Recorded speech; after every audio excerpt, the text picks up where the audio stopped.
Bonjour, je m'appelle Julien Pilette et avec l'association des Amis des Géants de Lille, nous avons décidé de rendre hommage à un grand homme du Nord, Ronnie Cooter.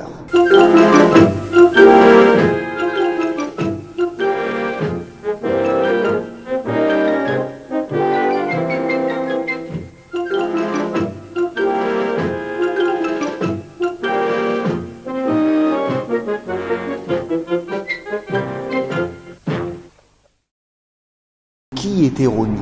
Un clown, un comédien, un réalisateur, un écrivain, un poète, sur le petit écran, le grand écran, sur les planches. Vous vous souvenez sûrement de sa bouille si attachante. Mais qui de mieux que les gens qui l'ont bien connu pour parler de lui? Il était à la fois acteur, auteur, metteur en scène, puis écrivain aussi surtout. Ronnie était un grand rêveur, un poète dans l'âme. Un défendeur de toutes les valeurs qui lui étaient chères, entre autres et surtout les valeurs du Nord. C'était le grand ambassadeur du Nord, Ronnie. Lui, il avait un béret noir.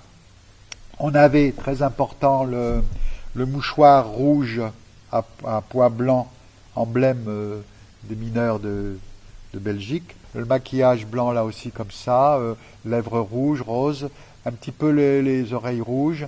Une fleur, et il avait une sorte de manteau comme ça, il avait une posture très comme ça, quoi.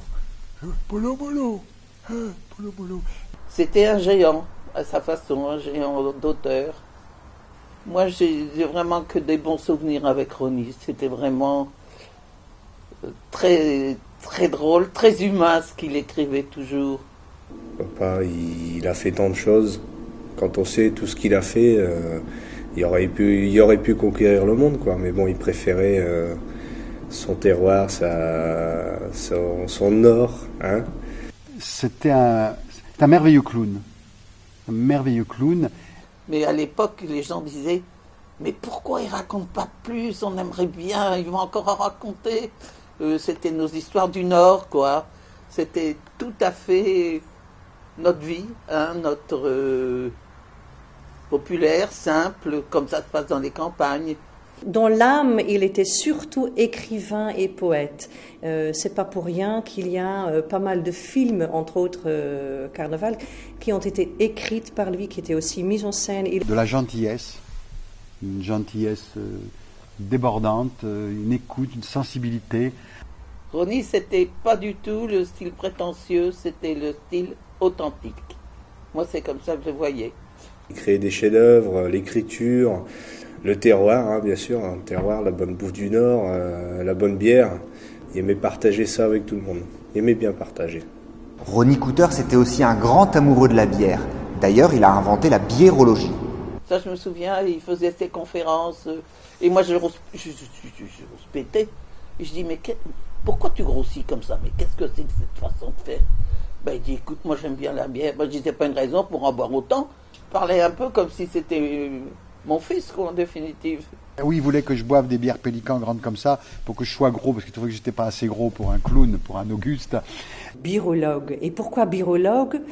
Eh ben, je me rappelle qu'il n'aimait pas du tout que, par exemple, le vin pourrait être utilisé parfois pour des pubs, parce que ça, c'était pas grave, ça, c'était pas d'alcool, parce que le vin faisait partie de la culture de la France. Et lui, il a dit, eh ben, flûte alors, la bière fait partie de la culture des peuplades du Nord, tout comme le vin fait partie de la culture des peuplades du Sud. Donc moi, parce que j'aime le Nord, moi, je vais défendre la bière et je vais créer la birologie.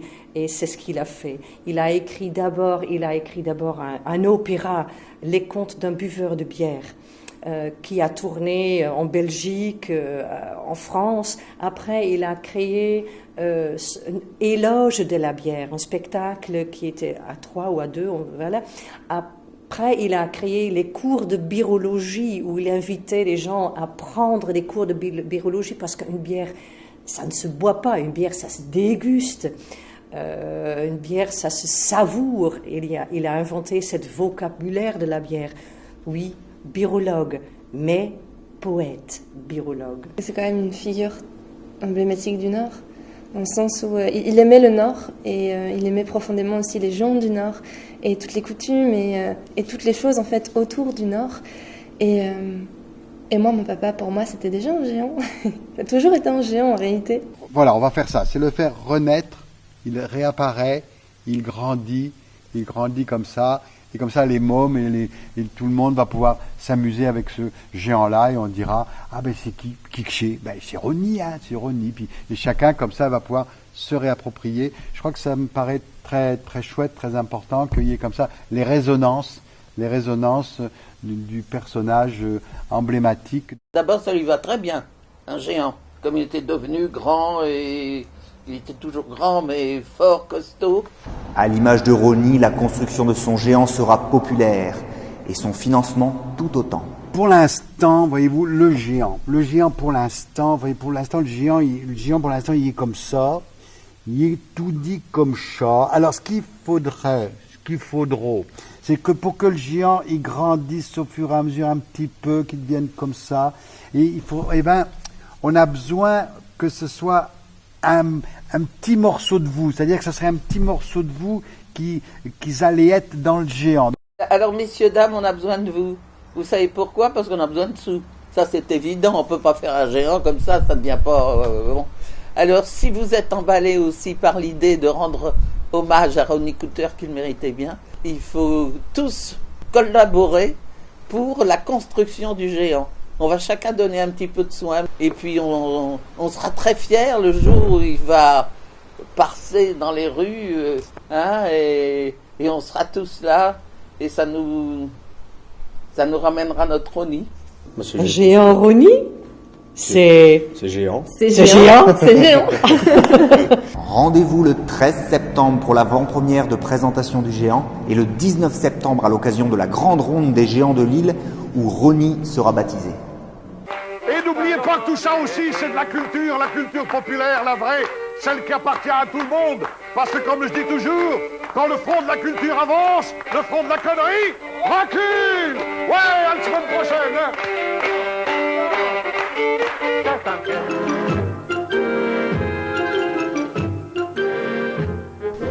Vous savez qui sera son parrain géant? Chut, c'est un secret.